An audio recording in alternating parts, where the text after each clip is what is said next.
Hello guys, welcome back to 1 Minute IT Shot. In this video, I'll show you a quick method that may help reduce DLSS or DLAA ghosting in your games.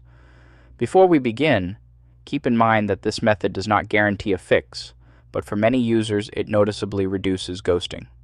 So, without further ado, let's get started. First, open the NVIDIA app. From the left-hand sidebar, click Graphics. Next, click on Global Settings. Scroll down until you find DLSS Override, Model Presets. Change it from Default to Custom. Now, under Super Resolution, choose the preset based on your graphics card. If you have an RTX 40 series or RTX 50 series GPU, the presets that usually work best are Preset L or Preset M. If you have an RTX 30 series GPU, I recommend trying Preset K.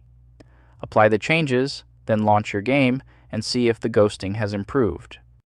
Since every game uses DLSS a little differently, you may need to test different presets to find the one that gives you the best image quality with the least amount of ghosting. And that's it.